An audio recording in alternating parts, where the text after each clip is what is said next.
बच्चों, welcome to 15th lecture of BCT unit 1 foundation के बारे में अपन पढ़ रहे हैं। सेलर फाउंडेशन के बारे में अपन पहले बहुत पढ़ चुके थे, फिर डीप फाउंडेशन के बारे में हमने पढ़ा। डीप फाउंडेशन के अंदर भी हमने वेरियस पाइल के बारे में डिस्कशन किया था।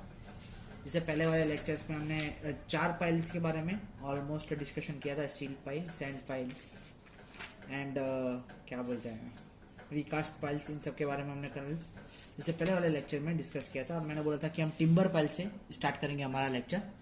तो आइए स्टार्ट करते हैं हमारा लेक्चर टिम्बर पाइल से। तो आज का हमारा सबसे पहला टॉपिक है timber pile.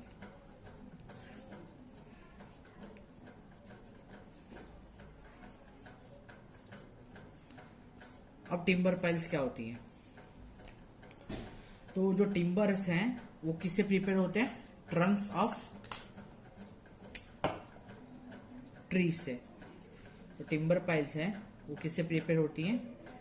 Timber pile are prepared by trunks of trees. ठीक है, जो भी हिस्से, बीच के हिस्से का पार्ट होता है, ट्री के बीच के हिस्से का पार्ट, उससे हम क्या बोलते हैं? टिम्बर पाइल प्रिपेयर करते हैं। क्लियर? अब जो टिम्बर पाइल है, हम किस तरीके का वुड यूज करेंगे हमारे टिम्बर पाइल के लिए? तो किस तरीके का वुड हम यूज कर देंगे? तो जो वुड है हमारा, जो हम यूज करते हैं टिम्बर पाइल के लिए, वो होता है कैसा? Free from not. ठीक है, कोई भी तरीके का उसके अंदर गिठान जैसा नहीं होना चाहिए। ठीक है, उभर के नहीं आना चाहिए कोई भी शेप में से, फ्लो होना चाहिए। बोलते हैं ना फ्लोलेस स्किन बोलते हैं अपन बहुत सारे एड में, यानी एकदम स्मूथ होना चाहिए उसका सरफेस। ठीक है, फिर क्या होना चाहिए? और कोई अदर डिफेक्ट नहीं होना चाहिए, डिफेक्ट फ्री होना चाहिए। ठीक है, अदर डिफेक्ट फ्री होना चाहिए। ठीक है, इस तरीके का जो पाइल है हम यूज करेंगे। सेकंड, थर्ड हमारा जो पॉइंट रहेगा, जो हमारे इंडिया में जो हम टिम्बर यूज करते हैं पाइल के लिए। ठीक है, इंडिया में जो हम टिम्बर यूज करते हैं किसके लिए? पाइल्स के लिए। वो कौन कौन से टिम्बर्स होता है? एक तो होता है बबूल, ठीक है, फिर चीर, फिर डियोडर, फिर जारूल, फिर होता है पूनन, साल, सीमूल, टीक, वाइट, सीरीज एंड खैर। ठीक है, ये सारे इंडियन बच्चों के नाम हमने लिख दिए। ठीक है, बाबुल, चीर, डियोडर, जारूल, पून, साल, सैम्यूल, इसमें से 5-6 नाम भी आप याद रखेंगे तो उसके लिए बहुत अच्छा है। तो इन सब चीज़ों से हम जो हमारा क्या बोलते हैं टिम्बर पाइल है वो प्रोड्यूस करते हैं। सेकेंड, जो शेप होता है हमारे टिम्बर पाइल का जो हमारा शेप होता है वो 2 तरीके का शेप होता है, एक तो सर्कुलर एंड स्क्वायर। ठीक है, सर्कुलर एंड स्क्वायर 2 तरीके का हमारा जो टिम्बर पाइल है उसका शेप होता है। ठीक है, डायमीटर होता है सर्कुलर टिम्बर पाइल का, वो कितना सेंटीमीटर होता है? सर्कुलर टिम्बर पाइल का अगर हम डायमीटर लेंगे तो कितना लेंगे? 30 से 50 सेंटीमीटर तक। और स्क्वायर की जो साइड लेंगे हम, वो कितनी लेंगे? 30 से 50 सेंटीमीटर तक। ठीक है, दोनों में हम वो जो है चीज शेप रखेंगे। ठीक है, लेंथ हमारी जो रहेगी टिम्बर पाइल की, लेंथ ऑफ टिम्बर पाइल है वो हमारी एग्जिट नहीं होनी चाहिए, not exit 20 times to its 20 times to its top width, ठीक है। ऊपर का जो भाग है उससे 20 टाइम ज़्यादा नहीं होनी चाहिए, ठीक है। बॉटम में हमारा टिम्बर पाइल की बॉटम में क्या आएगा, बॉटम में हमारे टिम्बर पाइल्स के आएंगे टो शूज या कास्ट आयरन शूज। क्यों आएंगे इसके बारे में मैं आपको आगे बताता हूँ, ठीक है। और टॉप के ऊपर हमारे आएगी, ऊपर टॉप में आएगी हमारे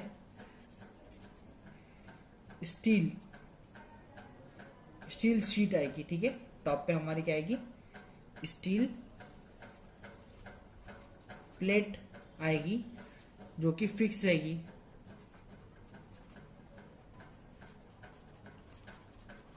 टिम्बर पाइल से,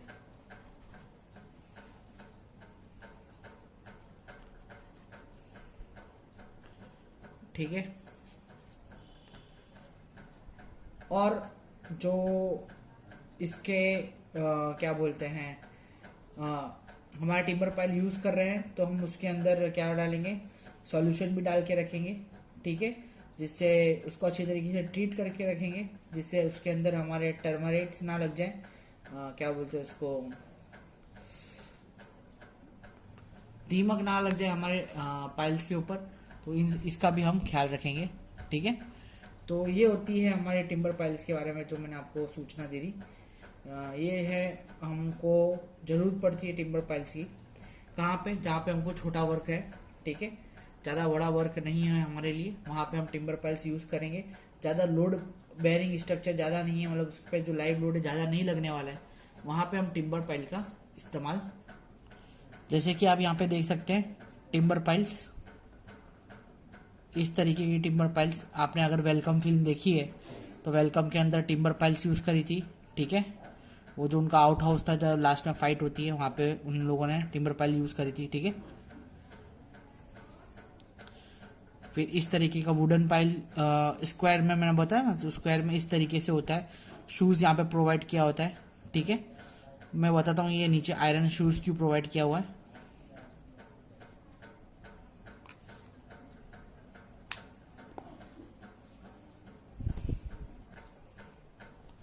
देखिए आप यहाँ पे देख सकते होंगे इमेज में, ठीक है। ये टिम्बर पाइल मैंने बनाई है, तो दो तरीके के अलग अलग शूज़ इसके अंदर प्रोवाइड करे गए हैं। आप एक पहली वाली जो इमेज है इसके अंदर आप देख सकते हैं, ठीक है, स्ट्रैप शूज़ प्रोवाइड करे गए हैं, ठीक है। क्या किया गया है, स्टील एक प्लेट लगा दी है, उसको बोल्ट से हमने फिक्स कर दिया है, ठीक है, और नीचे एक स्टील का स्ट्रक्चर लगा दिया है। यहाँ पे आप देख सकते हैं कॉनिकल शूज़ लगाया है, और अंदर इसको किससे, ये जो इससे वेल्डेड होगा, और इसको अंदर तक क्या करा है, हमारे जो पाइल है, टिम्बर पाइल है, उसके अंदर तक डिराइव करके रखा है, मतलब अंदर तक घुसा के रखा है, ठीक है, समझ में आया। तो ये क्यों प्रोवाइड किया जाता है, शूज़ क्यों प्रोवाइड किया जाता है, तो मैं इसके लिए बताता हूँ कि हमारी जो टिम्बर की जो मटेरियल है, टिम्बर मटेरियल है हमारा, तो वो क्या है, कंक्रीट जितना स्ट्रॉन्ग नहीं होता है या स्टील जितना स्ट्रॉन्ग नहीं होता है, ठीक है। हो सकता है ड्राइव के समय या जब हम इसको ज़मीन के अंदर डाल रहे हैं उस वक्त जब हम हैमरिंग प्रोसेस कर रहे हैं इसके ऊपर, ठीक है, तो हो सकता है कि नीचे जो बॉटम का मटेरियल हो उसका जो लोड है वो सहन ना कर पाए, और यहाँ पे क्रैक आने के chances, this area will be affected by the cracks, ठीक है। जो ये एरिया है उस पर हमारे क्रैक आने के चांसेस बढ़ सकते हैं, ठीक है। सेकेंड चीज, जहाँ पे हैमरिंग होगी वहाँ पे भी आपके क्रैक आने के चांसेस हैं, ठीक है। इस तरीके से जब प्रेशर पड़ेगा, ठीक है, इसके अंदर, तो ये चांसेस हैं कि भाई जो लेटरल एक्सपांशन अपन को मिले। व्हाट इज लेटरल एक्सपांशन की फोर्स यहाँ पे पड़ेगा तो इस तरीके से अपन को एक्सपांशन मिलेगा, तो वर्टिकल क्रैकिंग आने के चांसेस यहाँ पे हमको मिल सकते हैं। इसकी वजह से हमने ऊपर क्या प्रोवाइड कर दिए, स्टील शीट प्रोवाइड कर दिए, ठीक है। स्टील शीट क्या करेगी, प्रोटेक्ट करेगी डायरेक्ट हैमरिंग को, मतलब जितना इम्पैक्ट डायरेक्ट हैमरिंग से टिम्बर पे पड़ता वो इफेक्ट थोड़ा कम हो जाएगा, शीट के द्वारा जो है हमारा जो इफेक्ट है उसके ऊपर वो डिस्ट्रीब्यूशन का कम हो जाएगा, ठीक है। तो ये था हमारे टिम्बर पाइल के बारे में अभी तक का, ठीक है। अब जो हमारी लास्ट पाइल है वो है हमारी उसका नाम है रफ आयरन पाइल।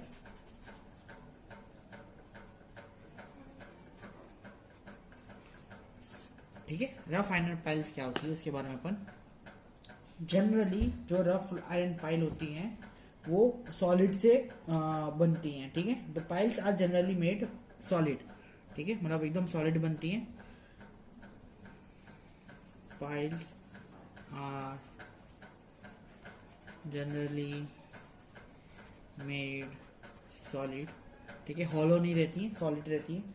सेकंड, जो डाया रहता है पाइल का वो 80 mm से कितने mm तक रहता है, 200 mm तक रहता है।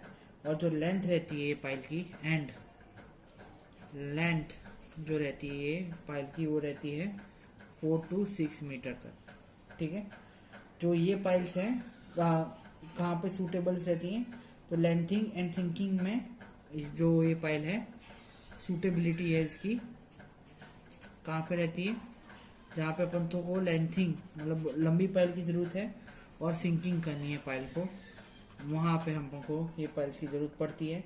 ठीक है, ये पाइल्स हैं ज़्यादातर यूज होती है कहाँ पे, shafts and screw, shaft of screw piles में।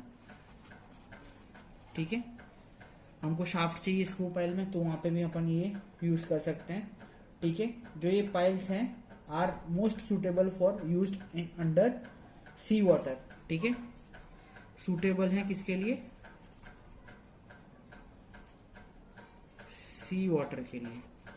हालांकि कोरोजन इसके अंदर जल्दी लगेगा पर ये सूटेबल है सी वाटर के लिए। ठीक है, और ये पाइल एक्सपेंसिव होती है। और नाउ रिप्लेस और ये पाइल को अभी किसने रिप्लेस करके रखा है, ये रिप्लेस हो गई है, रिप्लेस्ड बाय स्टील पाइल्स। ठीक है, क्यों, क्योंकि कोरोजन के कारण हमारी जो स्ट्रेंथ है वो कम हो जाती है। तो ये जो पाइल्स को हमने किससे एक्सचेंज कर दिया है, स्टील पाइल से एक्सचेंज कर दिया है। हाँ, तो हमारा जो नेक्स्ट टॉपिक है वो डिफरेंस बिटवीन है, जो कि जीटीयू में बहुत बार पूछा जा चुका है, बार बार पूछा जा चुका है। हो सकता है इस बार भी आए, क्योंकि इस बार हो सकता है कि जो क्वेश्चंस हैं वो हमारे प्रिडिक्टेबल रहेंगे, हार्ड ज़्यादा नहीं पूछेंगे। 2011 में पूछा गया है, फिर विंटर में 2013 में पूछा गया है, और 2014 में विंटर में पूछा गया है, और मई 2016 में ये क्वेश्चन पूछा गया है। ठीक है, तो 4 बार ये क्वेश्चन है हमारे जीटीयू में आ चुके हैं। ठीक है, एक तो ये डेफिनेशन है cast in piles and precast piles, और एंड बेरिंग पाइल्स और फ्रिक्शन पाइल्स के बारे में जो भी डिफरेंस है वो आ चुका है। पहले हम कास्ट इन C2 पाइल के बारे में पढ़ेंगे, उसके बाद हम पढ़ेंगे प्री कास्ट पाइल्स के बारे में। ठीक है, अब कास्ट इन C2 पाइल्स है तो उसका जो पहला पॉइंट है अपना वो क्या है कि हमको कास्ट करना पड़ता है। तो कास्ट के लिए सबसे पहले हमको क्या करना पड़ेगा, खड्डा खोदना पड़ेगा। तो सबसे पहला पॉइंट क्या है, bore is dug into the ground by inserting casing. ठीक है, एक केसिंग के द्वारा हमको क्या करना पड़ता है, केसिंग के द्वारा हमको गड्ढा खोदना पड़ता है। ठीक है, और फिर उसको फील करने का रहता है किससे, सीमेंट कंक्रीट से। ठीक है, और उसके अगर प्लेसमेंट रिक्वायर्ड है तो उसके अंदर हमको रेनफोर्समेंट भी प्लेस करने पड़ते हैं। वहीं पे यहाँ पे जो प्रीकास्ट पाइल्स है वहाँ उसके अंदर ऑलरेडी जो रेनफोर्समेंट है उसको अपन रेनफोर्समेंट कंक्रीट पाइल्स भी बोलते हैं, और इसको हमको कास्ट करना पड़ता है कहाँ पे, कास्टिंग यार्ड में होता है। ठीक है, और इसको कास्ट और क्योर करना पड़ता है, और फिर ये होते हैं ट्रांसपोर्ट कहाँ पे, साइट पे, जहाँ पे हम उसको डिराइव करते हैं और उसको हम जमीन के अंदर हैमरिंग के थ्रू जमीन के अंदर नीचे घुसेड़ते हैं। ठीक है, फिर सेकंड जो हमारा नंबर है वो है difficult to maintain reinforcement position. ठीक है, ये चीज़ बहुत डिफिकल्ट रहती है हमको जब हम कास्ट इन C2 मतलब हम कास्ट कर रहे हैं साइड पे पाइल पे। क्यों डिफिकल्ट रहती है, जो रेनफोर्समेंट है हम नीचे जाके खड्डा खोद दिया, खड्डा खोदने के बाद हम जाके नीचे जांच नहीं करेंगे कि भाई रेनफोर्समेंट अच्छी तरीके से सेट हुआ है कि नहीं हुआ है। ठीक है, तो जब हम कॉन्क्रीटिंग हैवी कॉन्क्रीटिंग करते हैं उसके अंदर तो ये बहुत सारे चांसेस होते हैं कि हमारे पाइल के अंदर की जो हमारा रेनफोर्समेंट है उसकी जो पोजीशन है वो चेंज हो जाए, डिस्प्लेस हो जाए। पर तब की आप अगर देखा जाएंगे यहाँ पे कास्ट प्रीकास्ट पाइल्स के अंदर तो उसके अंदर ऑलरेडी फॉर्म वर्क इस तरीके से अरेंज किया जाता है कि हमारे जो रेनफोर्समेंट है वो हिले नहीं। ठीक है, इस तरीके से सरफेस प्रोवाइड की जाती है जो कि रेनफोर्समेंट हिले नहीं और वो अपनी पोजीशन पे मेंटेन रहे, ठीक है, रिमेन रहे। हमारा जो थर्ड पॉइंट है, आप अपनी स्क्रीन पे देख सकते होंगे कि भाई concrete is not liable to damage from driving, ठीक है। कंक्रीट को अगर मैं ड्राइव करता हूँ तो वो लाइबल है, ठीक है। कंक्रीट टूटेगा नहीं, जब फ्रेश कंक्रीट होता है तो वो टूटेगा नहीं। हो सकता है उसके अंदर हमारे क्या बोलते हैं सेग्रीगेशन प्रोसेस हमको मिल सकती है उसके अंदर, पर वो जो कंक्रीट है लाइबल है, टूटेगा नहीं। तबकि ये जो है हमारा पाइल जो हम कास्ट करते हैं जब, तो ये हम जब इसको हैंडलिंग करते हैं या ड्राइविंग करते हैं या इसके ऊपर हैमरिंग करते हैं तो इसके टूटने के चांसेस रहते हैं, समझ में आया। तो ये हमारे लिए लाइबल है और ये हमारे लिए एसेट है, ये लाइबल नहीं है, ठीक है।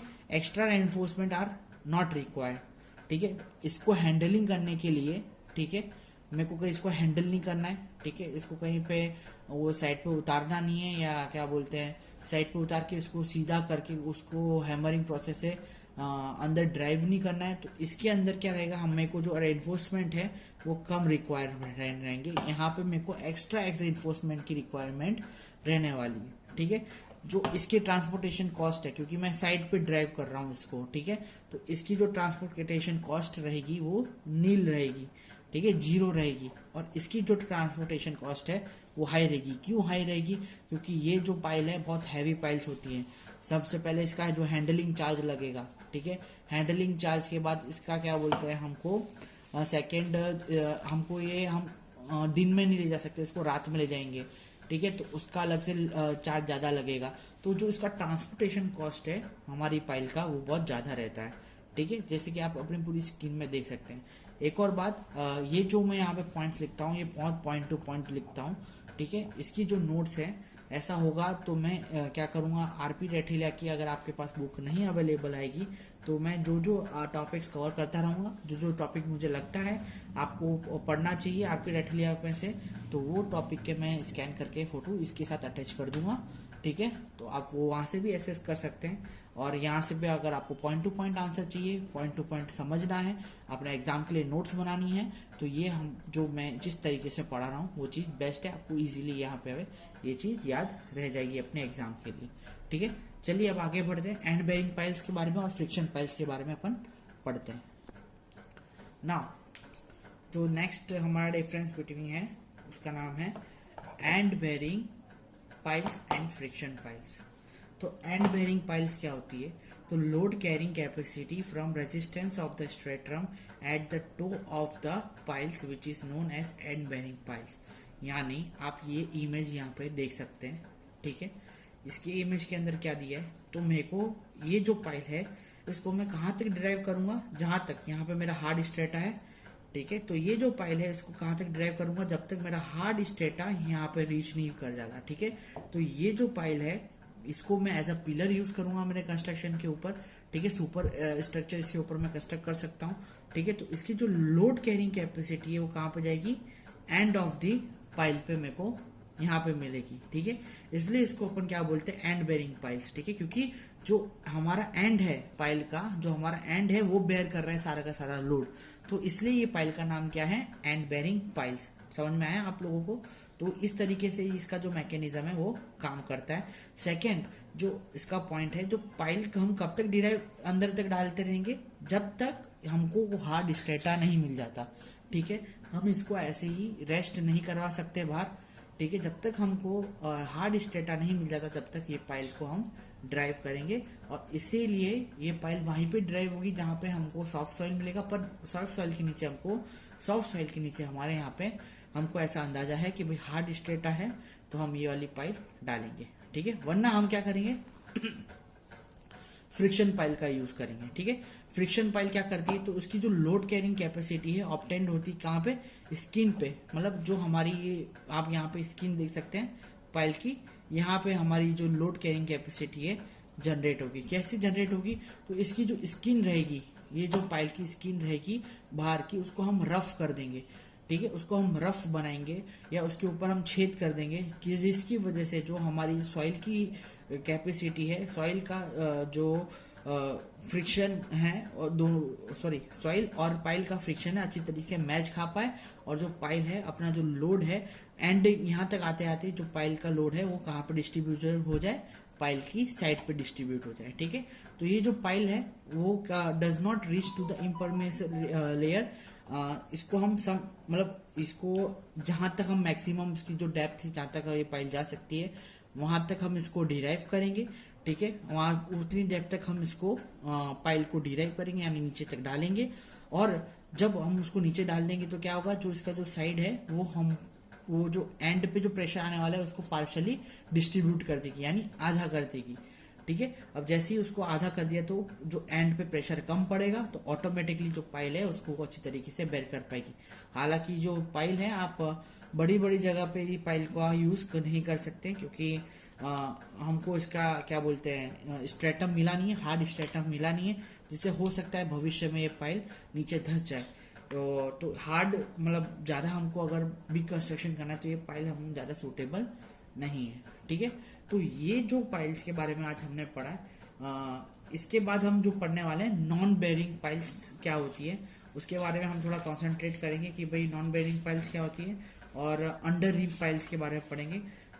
ये मैं आपको नेक्स्ट लेक्चर में पढ़ाऊंगा, और इसके बाद मैं आपको पाइल इक्विपमेंट्स के बारे में भी और पाइल्स मेथड्स के बारे में भी, ये किस तरीके से पाइल को ड्राइव करते हैं उसके बारे में भी हम डिस्कस करेंगे।